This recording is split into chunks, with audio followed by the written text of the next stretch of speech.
사장보다 연봉이 높다는 건 이게 뭡니까 이게? 작년, 재작년에 그 고액 연봉을 받게 됐었어요.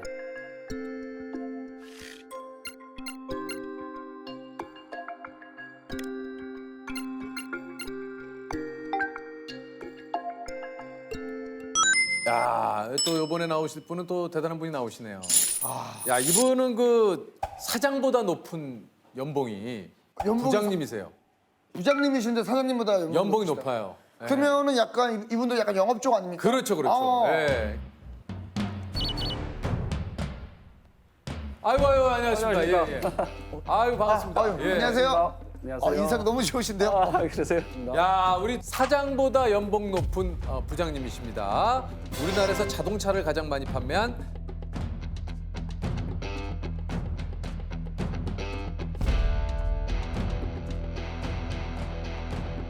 자동차 판매의 신, 자동차 회사 영업부장 박광주 씨입니다. 아유, 안녕하세요. 반갑습니다. 반갑습니다.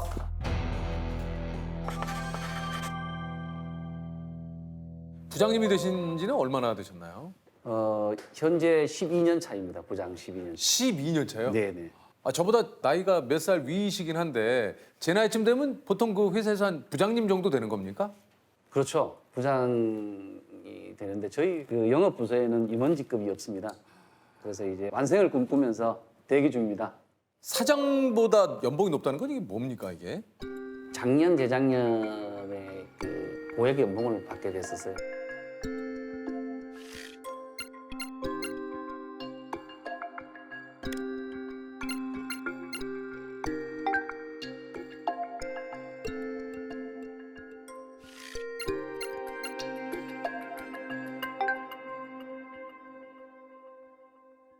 영업부서는 이 특진 제도가 있습니다. 뭡니까? 이렇게 보통 최소 기한을 2년으로 두고 예를 들어서 차장에서 과장을 가기 위해서는 700대, 그다음에 차장에서 부장을 가기 위해서는 900대.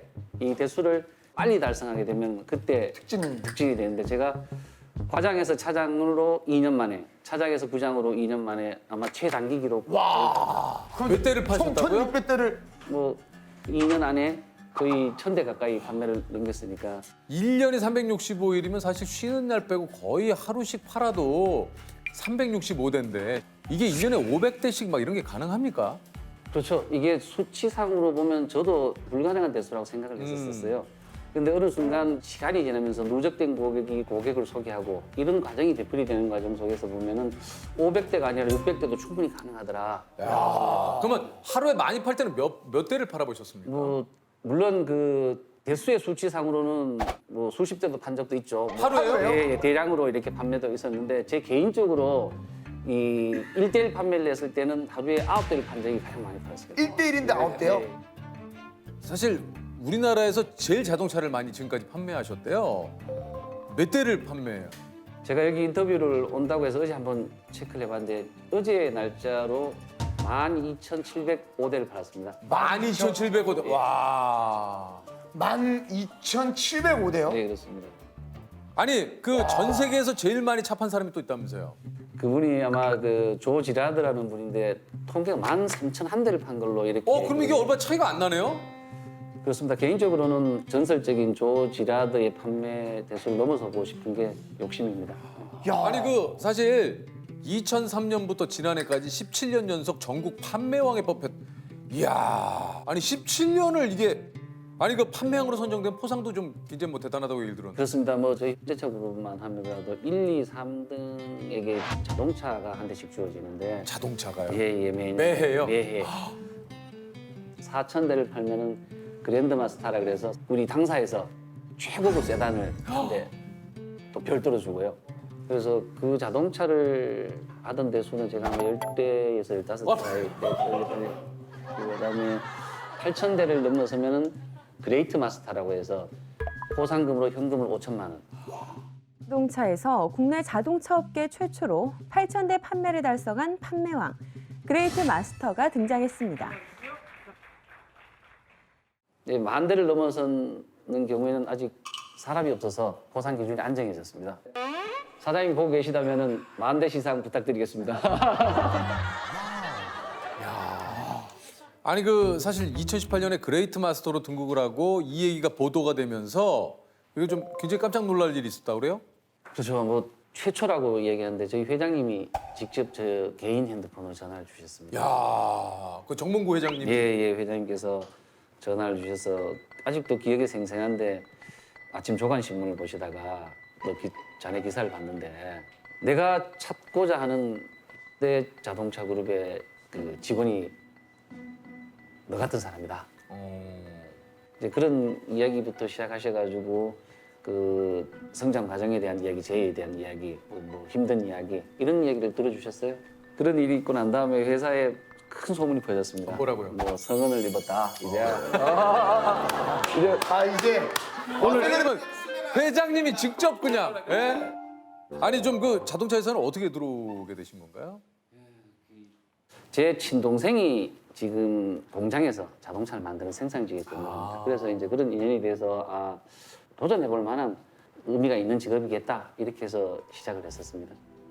연수교육을 받고 첫날 필드에 나가서 첫 계약을 했습니다. 바로요. 첫날요? 예, 바로 이렇게 일요일 저녁 6시에 고객님과 계약하려고 약속을 드렸었습니다. 그런데 그분이 계시는 곳이 보강동인데 6시에 오시지 않으시는 거예요.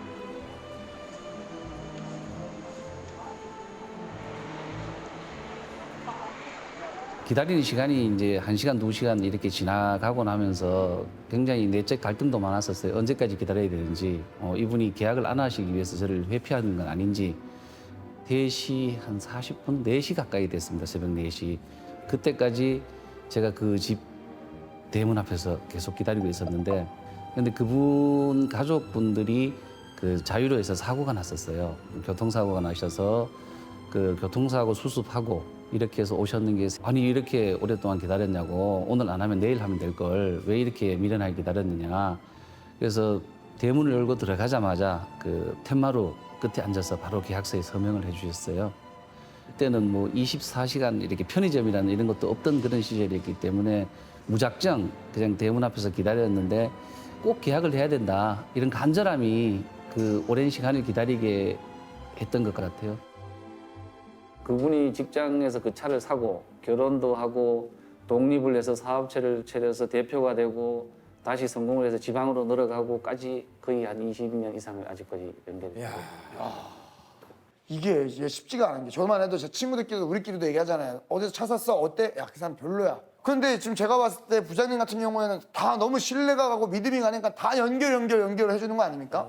세호 씨가 정확하게 알고 계세요. 제가 그 고객분들한테 그 소개를 하고 싶은 말을 좀 해주셨나 봐요. 아니 정말 예. 왜 이런 경우냐면은 그 소개를 받는 사람은 뭔가 대단한 혜택이 있을 것 같은 그러니까요. 기대를 그렇죠, 해요. 그렇죠. 예. 근데 거기서 거기잖아요. 거기서 사실. 거기입니다 사실. 해드려봐야 조금 뭐 아주 그 미미한 그런 차이와 뭐 나름 제 입장에서는 정성이라고 이렇게 하는데 나중에 그분이 돌아서서 이렇게 보고 난 다음에 소개하신 분한테 얘기를 하면 뭐 별거 없더구만 판명이. 그래서 언제부턴가는 말씀을 드려요. 소개해서 너무 고마운데 아주 특별한 건 없다. 대신 욕 얻어먹지 않도록 제가 성심성의껏 잘하겠다. 그런 본심을 가지고 일을 하다 보니까 계속 소개가 이루어지고 있습니다. 보통 이제 어떤 하루 일과시길래 이렇게 뭐 12,000대를 넘게 파실 수 있는지. 특별한 그 패턴은 없고요. 제가 이 잠은 전날에 어떤 일이 있더라도 한 3시 10분에서 12분 사이에 문이 열려요. 새벽이요?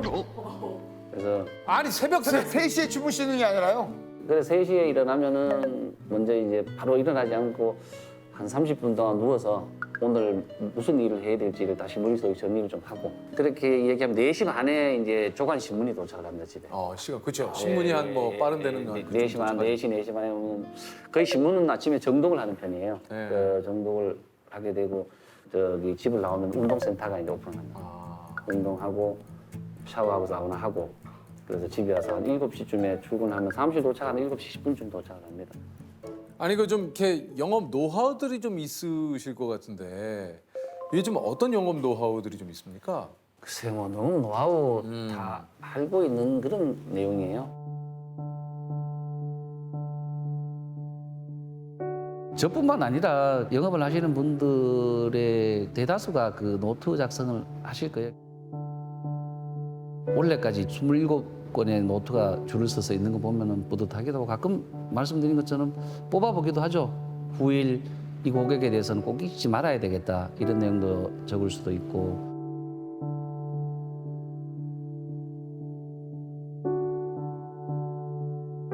신문이나 책을 통해서 그 마음속에 담아둬야 될 그런 글귀가 있다 그러면 그런 글귀도 뭐 적어서 표기도 해놓기도 하고 가끔씩은 제 마음도 정리할 수 있는 그런 장이 그 노트였고 가끔 슬럼프가 왔을 때 그 지나간 기록을 많이 뒤져봤어요. 쉽게 말해서 자동차 대체 주기가 보통 이전에는 뭐 5년, 7년이다. 이번 달 2020년 9월에 자동차 판매가 좀 어렵고 힘들다 그러면은 5년 전에 2014년, 15년 달력을 그때 수첩 펴셔서 그때 차 사셨던 고객들에게 안부 문자라든가 인사를 드리면서 뭐 아버님 차 바꾸실 때 안 되셨어요? 잘 타고 계세요? 뭐 불편한 없으세요? 뭐 차가 도끼 노후화가 됐으면 교체 계획은 없으시냐? 이렇게 물어보게 되면 불특정 다수에게 영업을 하는 것보다 조금 가까이 근접할 수 있는 그런 데이터도 되기도 하고 하기 때문에 노트도 작성하기도 하고 이렇게 합니다. 혹시 좀 이런 얘기가 어떨지 모르겠는데 혹시 그 영업일을 처음 시작하던 그때로 돌아가도 다시 영업일을 시작을 하시겠습니까? 솔직히 반반입니다. 지금은 어느 정도 경제적인 그런 거나 이런 것들은 사실은 많긴 한데 좋아졌지만. 예, 좋아졌지만은 이게 사람을 상대하는 일이 결코 쉬운 일은 아닙니다. 너무 어렵죠. 예, 그래서 이제 겉으로 화려한 성과 뒤에 말하지 못할 이런 사정들도 굉장히 많고요. 사기도 당해봤죠, 많이. 사기요? 사기도 당해보고. 무슨 사기를 당해보셨어요?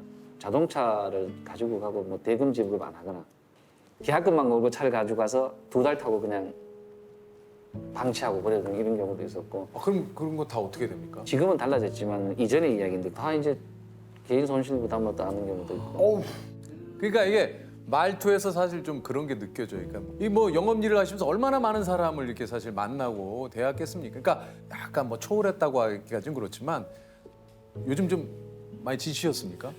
예, 많이 지치죠. 이제 그 한 분야에서 27년을 그 근무하고 했다는 것도 그렇고요. 요즘 많잖아요. 뭐 갱년기, 우울증, 뭐 이런 남자들도 갱년기가 온답니다. 아 맞아요. 얘기 들었어요. 근데 좀 갱년기 우울증 오셨어요? 그런 것 같아요. 또 나이가 나이인 만큼 이제 그 건강 문제도 눈도 자꾸 이렇게 노안이 와서 안 보이고. 예, 안 보이고 이제 할 일은 많은데 몸은 자꾸 늘어지고 그리고 이제 자꾸 짧은 시간이지만 뒤를 많이 돌아보게 되더라고요. 이 나이쯤 되면은 세상 모든 게 내 뜻대로 될 줄만 알았는데 뜻대로 안 되는 일들이 더 많아지더라고요. 그렇지도 않구나. 그렇지도 않고 쓸데없는 소소한 걱정거리는 자꾸 생기고.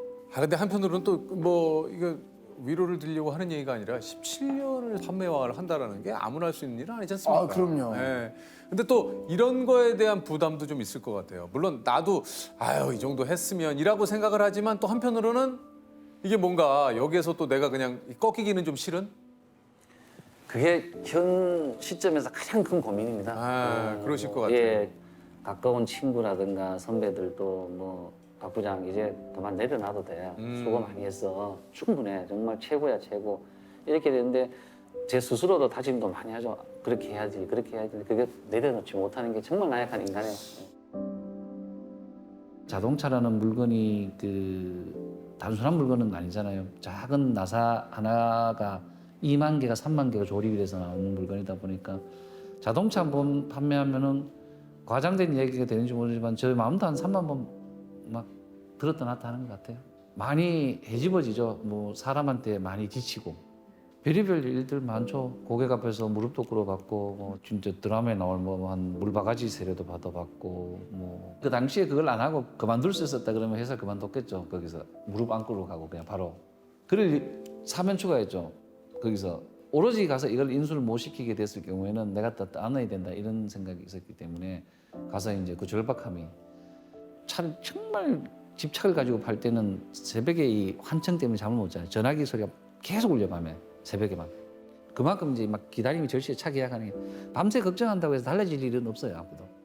근데 그 걱정거리가 엄청나게 저를 짓누르는 거예요. 근데 그런 목표가 없어져요. 지금 부장님 가장 하고 싶은 게 뭐, 뭘 이루고 싶으세요? 문득 생각이 안 나요. 남들이 들으면 저 자식 배부른 소리 하고 앉았네 이런 생각했는데 사실 이 자리에 와 보니까 그런 것이 없어서 내가 계속 이 일을 이런 식으로까지 해서 이어나가야 되겠나 이런 생각이 들더라고요. 어떻습니까? 지금 부장님이시지만 회사에서 부장은 뭡니까? 부장은 이제 그 미생에서 완생으로 가는 마지막 관문이자 마지막 단계인 것 같아요. 이제 여기서 그 문을 열고 나가면은 완생이 돼서 화려 남은 임원이라는 그런 타이틀을 달고 또 한 번 직장에서 새로운 그 방향을 추구할 수 있는 이런 입장인데 많은 분들이 그 문턱을 넘지 못하고 인생의 일막을 마무리하는 그런 단계가 됐는데 부장은 미생에서 완생으로 가는 마지막 단계이자 관문이다 이렇게 생각합니다.